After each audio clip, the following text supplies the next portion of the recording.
Dr. Paul, how has been the support of other NGOs to your cause, your PAC's cause? As I said, when we started, citizen action that we promoted in Bangalore or other places, we knew will require partnership and support from many other bodies, non-governmental bodies, governmental maybe, experts. So we always plan these activities with such partners. For example, the report card findings will be listened to by a lot of other NGOs and groups who in their own turn can take up some of the findings and go and work on it. We are not required. Right? All work in other cities and other states can only be done in partnership with them. But to give you an example, in Madhya Pradesh, there is a very strong interested NGO called Samarthan, which on its own is doing this work. They take our methodology, take advice if necessary. So we see them as extensions of our work. Same in Orissa. And another big area where this has worked very well is in road quality monitoring. I don't know if you have heard about it. It has been published in newspapers here. We have developed a model for how citizens can monitor the quality of roads. In Bangalore itself, we did that. We got Professor Justo and others, experts in the roads, and said, can you demystify some of your technology and produce a set of tests that people can do? And we did that. And actually presented it to the city commissioner. He called all his contractors and chief engineers and said, take the corrective action on it. I thought that was a very positive thing. But a very major thing happened subsequently. And that was the National Rural Roads Agency, whose budget is 1,40,000 crores, came to see me and said, sir, we know about this work, you have done it in the city. We want to adapt this to the rural roads. Can you do it? I said, we have not thought about it, but let us try. So we have now developed a method which enables local NGOs in any place, any state, and we have tried it out in Karnataka and in Orissa, to see whether they can apply these simpler tests and actually give reports on the quality of roads that the government is spending money on. So Government of India has now announced that they accept this methodology and encourage all states, you can adopt it. And in a new project that is going to cover 7 states in India, and the funding with World Bank support will be about $4 billion, that project, they have listed this PSS methodology will be applied in all these states, and they have already entered into an agreement with PSC on taking it. So these are small models being developed. But your point, what about partnership? These are worked only in partnership with bodies, groups in those states or places. PSC is too small in any case to go and do it in many places. In Karnataka, you know about the Vivekananda youth movement, which is Mysore, Dr. Balasubramanian. That group was involved in testing it out in roads in that HD Kotte, that area, their area.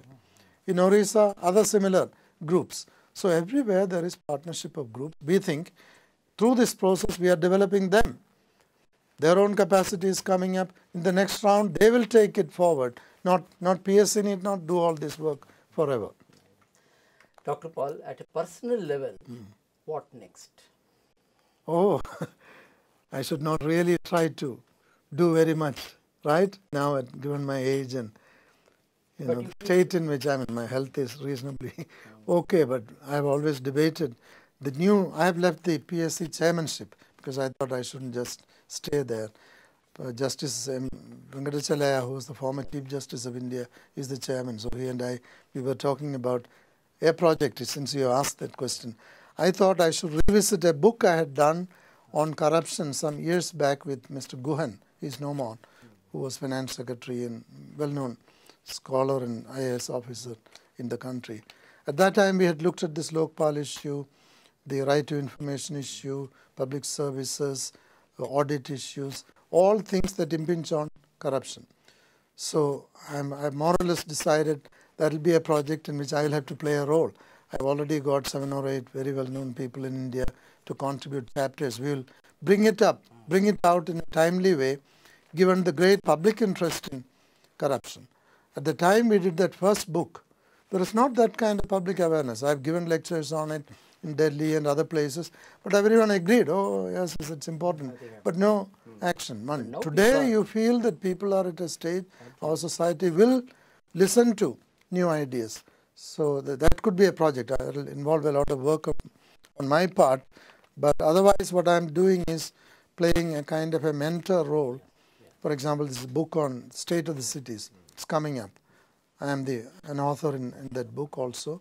So things like that, and wherever people need help. So you want to be active, as active I as am you were trying to before. be active, but I don't want to lead in the sense that other people should take the space and really develop themselves.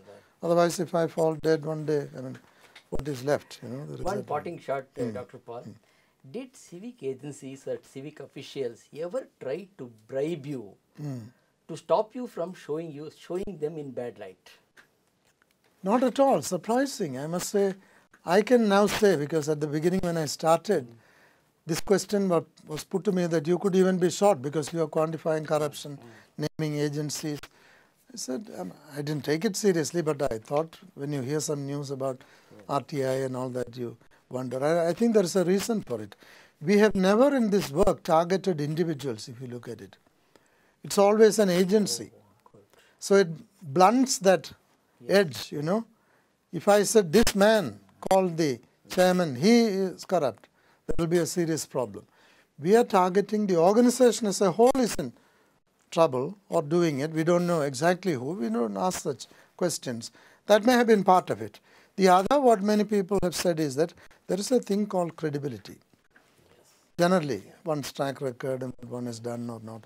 If anyone had any suspicion he's doing it to get this job or get that award or please somebody, etc., then there would have been a serious problem. I think that has not happened. That's what others tell me. Why this question has come up very often. Has anyone tried to influence you? The Delhi Chief Minister. Because you are taking on everybody. Right. One finding that Chief Minister's own Department of Water was under her, drinking water. That came out as the worst. So you would have thought that Chief Minister would say, Why don't you keep Paul, it up? can you keep it up? Didn't do that. So I must say that sometimes people may be exaggerating this fear. In my experience, to this day, not one person has called, threatened, or tried to bribe, or even challenged the findings. Even challenge. They could say, legitimate, oh, this is not right. You have done it wrongly. Even the methodology has not been challenged. Thank you, Dr. Paul, for coming over to the studios of Radio Indigo and answering questions on the role of Public Affairs Center, Citizen Report Card, Bengaluru Problem, Citizens' Role, etc. You are playing a great role. I think we need more Dr. Pauls in the country. We wish that PAC will continue to play active role in the years to come. And we are waiting for the next report card.